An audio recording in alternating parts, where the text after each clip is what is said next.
So what is up, guys? Suited the Savage back, and today we are here with week Traquan Smith, DeAndre Hopkins, Eli Manning, and Fran Tarkenton. It is NFL Week 10 predictions. So last week I did go like 8 for 14. Honestly, that has been my worst week of the season. Just every upset had to happen last week.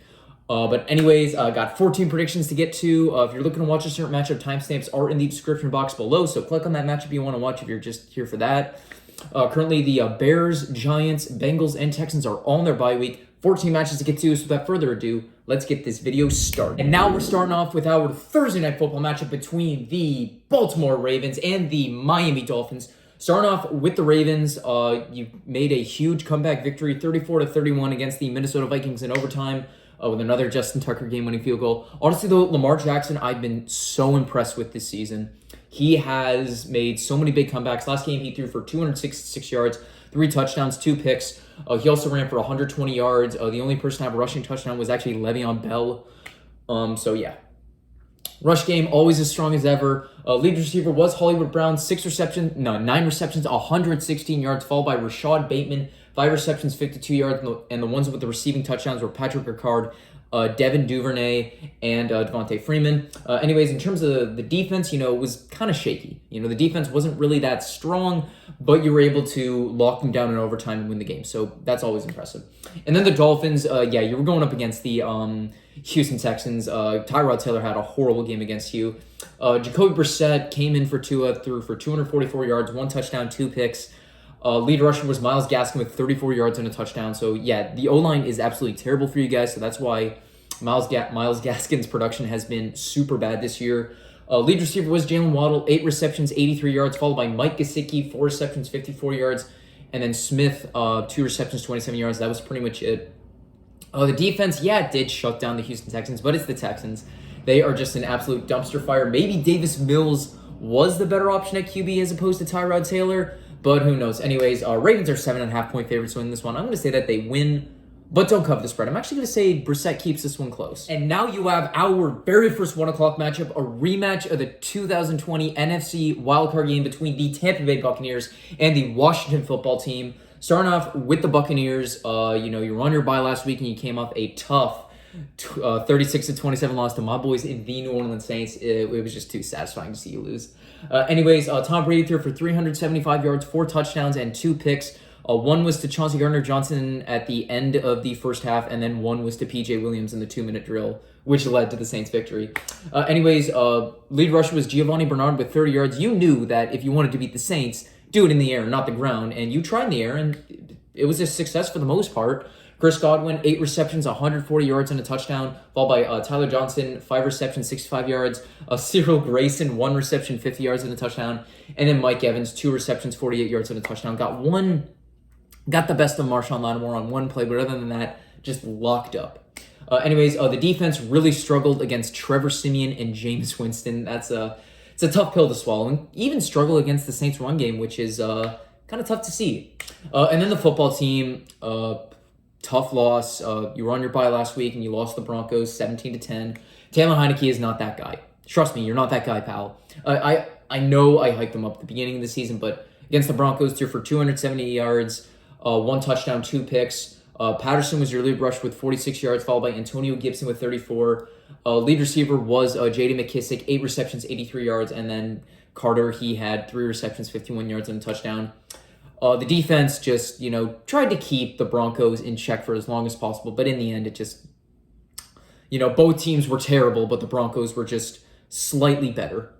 And just like the wild card game, the Buccaneers are 9.5-point favorites, but will Taylor Heineke, keep them in this game? Hell no, he won't. Buccaneers win and cover the spread. And now you have our very next matchup, a rematch of the 1998 Thanksgiving game between the Detroit Lions and Pittsburgh Steelers. This one was known as the Jerome Bettis coin toss. I'll link the video in the description below. Starting out with the Lions, you were on your bye last week and you got creamed in your last game, 44-6 against the Philadelphia Eagles. I thought maybe this would be a game that you could win, but no.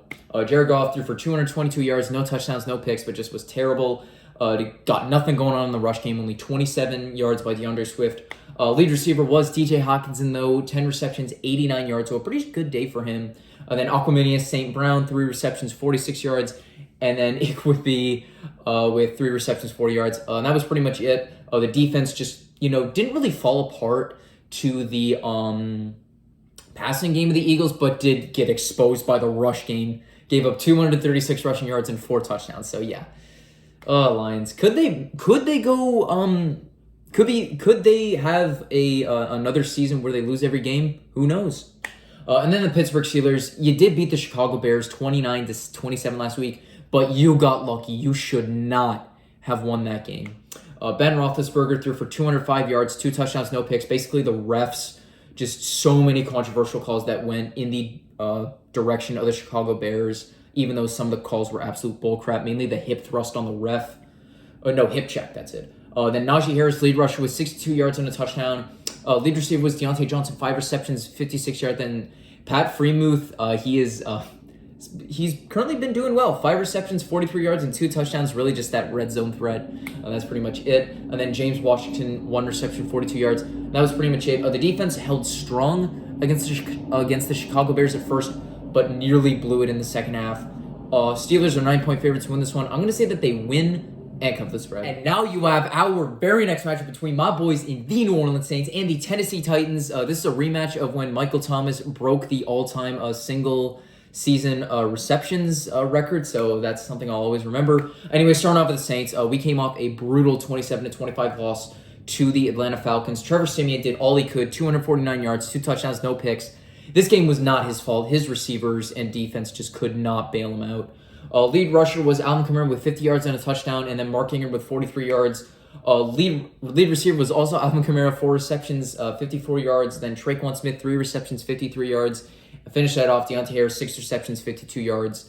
That was pretty much it. The defense just got completely scorched by Matt Ryan. Sure, we had a few times where we could keep them quiet, but just like the Buccaneers game, they had a couple of bad scorches on the Saints defense that really showed. Especially on the final drive where Matt Ryan just found Cordarrelle Patterson on the sideline and just iced the game for them. Then the Tennessee Titans, unlike Super Bowl 34 against the LA Rams, your performance was not 1 yard short, won 28-16. Ryan Tannehill didn't really play that well, threw for 143 yards, 1 touchdown, 1 pick. Foreman was your lead rusher with 29 yards. Peterson had 21 yards and a touchdown. Then Tannehill, he had 3 yards and a touchdown. So a solid game on the ground. Not really that solid on the ground. Lead receiver was A.J. Brown, 5 receptions, 42 yards, followed by Julio Jones, 4 receptions, 35 yards. Then Jeffrey Swaim, 4 receptions, 29 yards and a touchdown. That was pretty much it. But the offense was not the highlight. It was the defense. The defense just shut down one of the best teams in the NFL. I know your defense had been coming off a few strong wins, but I did not think it would carry over to a game against the Rams, pulling off one of the bigger upsets of the week. Excellent performance by you guys. Even though you're 3-point favorites, always got to represent the Saints. Given the Saints, they pull off the upset. Now you have our very next matchup between the Atlanta Falcons and Dallas Cowboys. This is a rematch of the 2020 Week 2, where Dallas pulled off one of the craziest comebacks with the crazy onside kick, which Falcons, how do you not jump on that? Anyways, but the Falcons, you guys came off a strong 27-25 victory over the New Orleans Saints. Matt Ryan had an excellent day, threw for 343 yards, 2 touchdowns, no picks. Lead rusher was Mike Davis with only 13 yards, but you guys knew that you don't beat the Saints on the ground, you beat them in the air. And that's exactly what you did. Cordarrelle Patterson had 6 receptions, 126 yards, followed by Russell Gage, 7 receptions, 64 yards. Kyle Pitts, 3 receptions, 62 yards, but the real guy was Zacchaeus, 3 receptions, 58 yards, and 2 touchdowns. The defense held strong against the New Orleans Saints in the first 3 quarters, collapsed in the 4th quarter, but the offense bailed them out in the 4th. So, still came out with the victory in the end. So good job to you guys, even though I hate you for that. And then the Dallas Cowboys, humbling game against the Denver Broncos. You got humbled, lost 30-16. Dak Prescott threw for 232 yards, 2 touchdowns, 1 pick. Ezekiel Elliott ran for 51 yards. Lead receiver was Dalton Schultz, 4 receptions, 54 yards. Then Amari Cooper, 2 receptions, 37 yards. Then Turner, 5 receptions, 33 yards, and 2 touchdowns. The defense fell apart to the Denver Broncos. That is still a very tough pill to swallow for you guys. Like I said, this game is just going to be one of those humbling experiences. Yeah, we lost to a team that we probably shouldn't have lost to. So let's just get back, rebound against the Falcons. Cowboys are 9-point favorites to win this one. I'm going to say that they win, but don't cover the spread. And now you have our very next match between the Cleveland Browns and the New England Patriots. Starting off with the Browns, are you better off without OBJ? Because last week you just came out guns a-blazing and beat the Bengals 41-16. One of the only upsets I did get right, and I'm so mad that I chose the Cowboys for my survivor pool. I said I knew I should have gone with the Browns. Anyways, but Baker Mayfield threw for 218 yards, 2 touchdowns, no picks. He didn't really have to do that much this game because Nick Chubb just carried the load, ran for 137 yards and 2 touchdowns. Lead receiver was Donovan Peoples-Jones, 2 receptions, 86 yards, and a touchdown, followed by Nick Chubb with 2 receptions, 26 yards, and then Harrison Bryant, 2 receptions, 26 yards. No one else really worth mentioning, but the defense just completely shut down Joe Burrow and the Cincinnati Bengals. So that was actually a very impressive showing. And I did see this statistic that the Browns actually had a losing record with OBJ on the field versus off the field. So maybe you guys are better without OBJ, but still small sample size. Only time will tell. And then the New England Patriots, big victory, 24-6 over the Carolina Panthers. Mac Jones threw for 139 yards, 1 touchdown, 1 pick. But it was all in the rushing game, as Stevenson ran for 62 yards, Bolden ran for 54 yards, and Damian Harris ran for 30 yards and a touchdown. Lead receiver was also Stevenson, 2 receptions, 44 yards, followed by Kendrick Bourne, 3 receptions, 34 yards, but Hunter Henry was the only one with a receiving touchdown. That was pretty much it, but the defense just completely shut down the Carolina Panthers, but it is Sam Darnold. He did end up with a fractured scapula, which is like part of the shoulder blade. I learned that from my kinesiology class in 12th grade, but yeah, it was against Sam Darnold. He's just been absolute trash this year. Anyways, the Patriots are 1.5 point favorites to win this one, but give me the Browns. I might be buying into the hype of no OBJ equals no problems for the Cleveland Browns. And now you have our very next matchup, classic AFC East rivalry between the Buffalo Bills and the New York Jets. Starting out with the Buffalo Bills, what the fuck was that? You lost 9-6 to the Jacksonville Jaguars. Josh Allen threw for 264 yards, no touchdowns, 2 picks. Not really his best game. He also ran for 50 yards, and Devin Singletary chipped in 16. Lead receiver was Stephon Diggs, 6 receptions, 85 yards, and then Emmanuel Sanders, 4 receptions, 65 yards, and that was pretty much it. The defense tried, it held the Jags to 9 points, which is impressive, but you gotta be beating the Jacksonville Jaguars. Josh Allen, the Bills' Josh Allen, got beat by the Jaguars' Josh Allen. So yeah, that's it was kind of funny to see that. Not funny that the Bills lost, but it was funny to see that one Josh Allen reigned supreme over the other. It was ironic. That's it. And then the New York Jets. I knew Mike White was just a one-game wonder. You lost 45-30 to the Indianapolis Colts. Mike White threw for 95 yards and a touchdown, got injured, and in came in Josh Johnson, 317 yards, 3 touchdowns, and a pick. So pretty solid game for him. Michael Carter was your lead rush with 49 yards. Elijah Moore led the receiving game, 7 receptions, 84 yards, and 2 touchdowns. Good day for him. And then Keelan Cole, 5 receptions, 66 yards. Then Taron Johnson, 2 receptions, 40 yards. And yeah, that was pretty much it. The defense just completely fell apart to Carson Wentz, Nyheim Hines, and especially Jonathan Taylor. Jonathan Taylor just had a field day over the New York Jets, so it was good to see him kick some ass. Anyways, Buffalo Bills are 12-point favorites to win this one. Yeah, I'm going to say that they win, but don't cover the spread. Their last few games that they played against crappy teams have been closer than they should have been. Now you have our very next matchup, a classic AFC South rivalry between the Jacksonville Jaguars and the Indianapolis Colts. Starting off with the Jaguars, what a victory over the Buffalo Bills. Won 9-6. Urban Meyer won his first game on American soil, so good for him. Anyways, Trevor Lawrence threw for 118 yards, no touchdowns, no picks. Carlos Hyde ran for 67 yards. Lead receiver was Dan Arnold, 4 receptions, 60 yards. And then Jamal Agnew, 3 receptions, 27 yards. Finished it off Laviska Shenault Jr., 4 receptions, 24 yards. If there's something I've noticed, the 2 games that the Jaguars have won this year have been highlighted by their kicker. Seriously, the first game they won against the Dolphins, their kicker kicked 3 field goals that game that led to the victory. And then today, and then last week against the Bills, 3 field goals was enough to beat them. So, and of course, the defense did well, especially Josh Allen. Jaguars Josh Allen did well against Bills Josh Allen. So, quite ironic. Then the Indianapolis Colts. I expected a big victory over the New York Jets. Carson Wentz threw for 272 yards, 3 touchdowns, no picks. But he was not the man. he was not the man in charge last game because it was all Jonathan Taylor.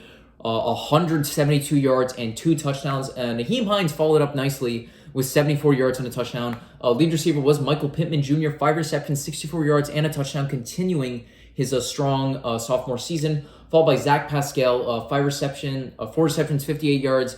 Naheem Hines, 4 receptions, 34 yards. And then Jonathan Taylor, 2 receptions, 28 yards.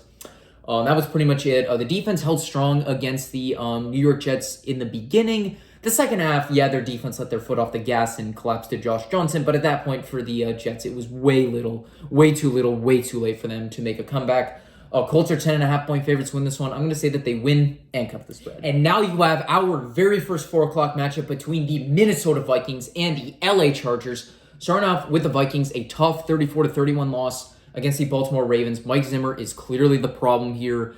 He needs to be shown the door. Even though Zimmer's had some successful seasons with them, it's his time. He's got to be taken out the back.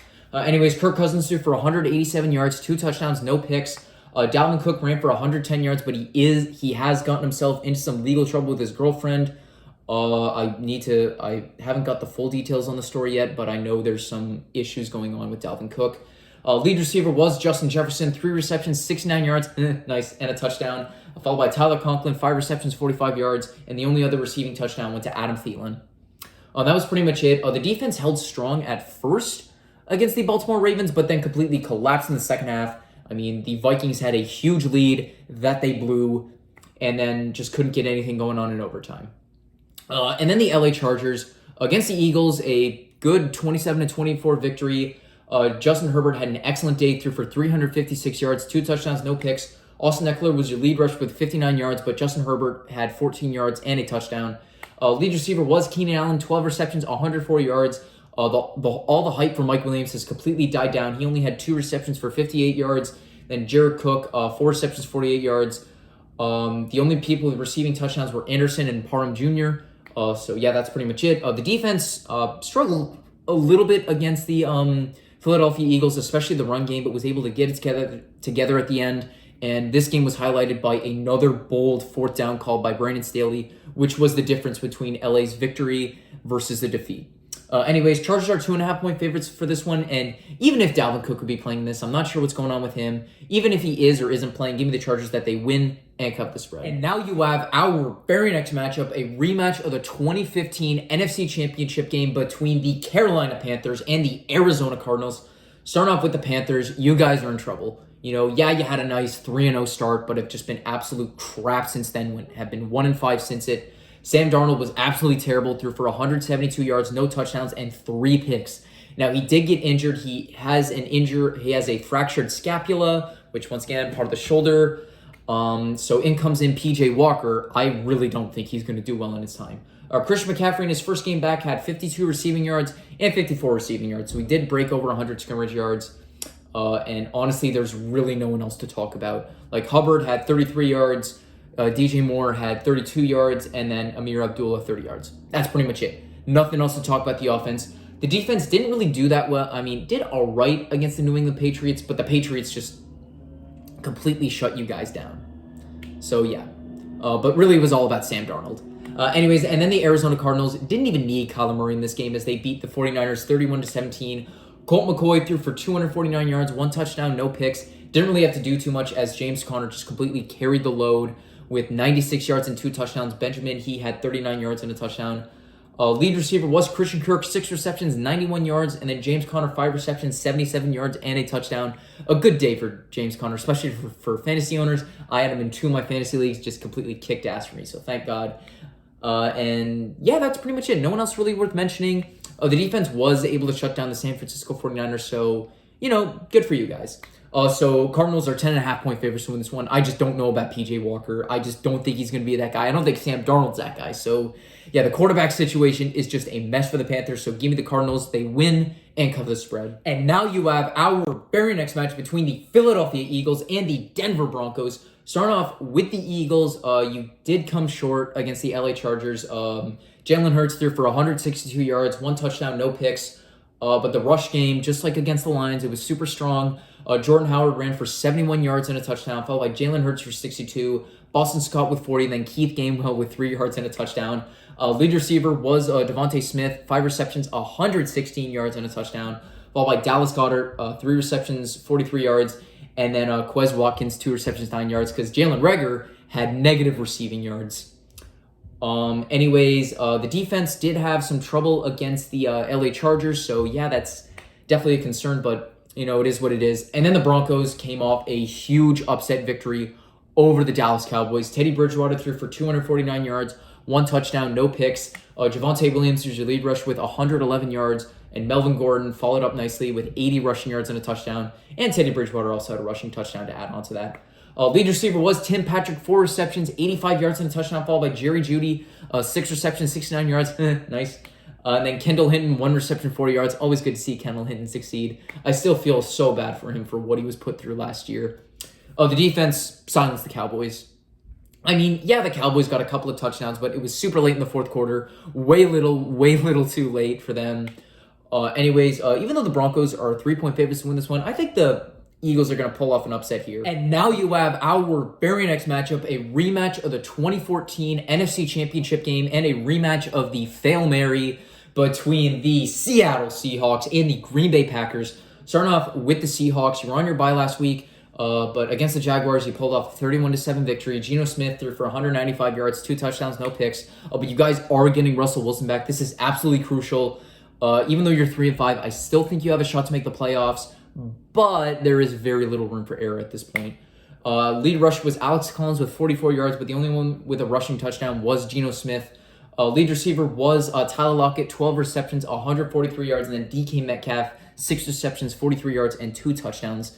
The defense was able to shut down the Jacksonville Jaguars, but the Jaguars aren't exactly the best team to beat, but you got that win, went into your bye week, and now you got Russ back, so things are starting to look up for you in the future. But will your defense be able to live up to a strong offense if Aaron Rodgers is playing? Because the Packers last week, tough 13-7 loss to the Kansas City Chiefs. Jordan Love threw for 190 yards, 1 touchdown, and 1 pick. He didn't wow me in his debut. He wasn't really that good. Aaron Jones ran for 53 yards, and then A.J. Dillon for 46. I was really hoping the rush game of the Packers would be able to take over, which it did not. Lead receiver was Randall Cobb, 3 receptions, 50 yards, followed by A.J. Dillon, 4 receptions, 44 yards. Devontae Adams, 6 receptions, 42 yards. But Allen Lazard, 1 reception, 20 yards, and a touchdown. The defense was able to stop the Kansas City Chiefs, but right now this is the Chiefs as they're sputtering. This is the Chiefs at their worst. So it doesn't really shock me that they only scored 13 points, but come on. Jordan Love was just so disappointing in that. Packers are 3.5-point favorites to win this one, and even with Jordan Love or Aaron Rodgers, I'll take the Packers in this one. They win, but don't cover the spread. And now you have our Sunday Night Football matchup, a classic AFC West rivalry between the Kansas City Chiefs and the Las Vegas Raiders. Starting out with the Chiefs, you guys are sputtering. This offense is at a rut, and it needs to get better. It needs to improve. Patrick Mahomes threw for 166 yards, 1 touchdown, no picks. Darrell Williams ran for 70 yards. That was pretty much it. Lead receiver was Travis Kelce, 5 receptions, 68 yards, and a touchdown.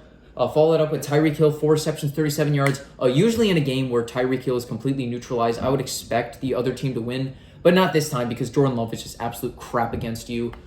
That's pretty much it. The defense, even though the last couple of weeks it actually has been doing well, it's been against really crappy offenses and mainly really crappy QBs. That's the main narrative. So going up against the Raiders, and the Raiders, you guys had a tough 23-16 loss to the New York Giants. Derek Carr threw for 296 yards, 1 touchdown, but 2 picks. Josh Jacobs ran for 76 yards, and then Kenyon Drake 30 yards. Lead receiver was Darren Waller, 7 receptions, 92 yards. And then Kenyon Drake, 6 receptions, 70 yards, and finished it off Hunter Renfrow, 7 receptions, 49 yards, and a touchdown. The defense really struggled against Devontae Booker and Daniel Jones. That is just still a very tough pill to swallow. Honestly, both the Raiders and the Giants played like crap, but the pick 6 that the Giants got was basically the difference maker in this game. Chiefs are 2.5-point favorites to win this one. I'm going to say that they win, but don't cover the spread. And now you have our Monday Night Football matchup, a classic NFC West rivalry between the LA Rams and the San Francisco 49ers. Starting off with the Rams, a tough 28-16 loss to the Tennessee Titans. Matt Stafford threw for 294 yards, 1 touchdown, and 2 picks. Darrell Henderson ran for 55 yards. Sony Michel ran for 20. Lead receiver was Robert Woods, 7 receptions, 98 yards. Then Cooper Kupp, 11 receptions, 95 yards. And then finished that off, Tyler Higbee, 5 receptions, 51 yards. And that was pretty much it. The defense did well against the Tennessee Titans, but the Titans defense somehow played better than your defense. So that is definitely a major point for concern. But, maybe you could pull off a victory here. But, Sean McVay is actually, the Rams are actually 0-4 in their last 4 games against the 49ers. So then on to the Niners. Jimmy Garoppolo, tough loss to the Arizona Cardinals, 31-17. Garoppolo threw for 326 yards, 2 touchdowns, and a pick. The rush game was inexistent. Elijah Mitchell ran for 36 yards, and that's the only thing to highlight in the rush game. Lead receiver was George Kittle, had a strong game, 6 receptions, 101 yards, and a touchdown. And then Brandon Ayuk finally broke out, 6 receptions, 89 yards, and a touchdown. And then finished out off Deebo Samuel, 5 receptions, 63 yards. That was pretty much it. The defense just completely collapsed to James Conner and Colt McCoy. But even if Kyler Murray was playing, I still would have expected you guys to lose. But, like I said before, the Rams are 0-4 in their last 4 games against the 49ers. And Rams are 4-point favorites.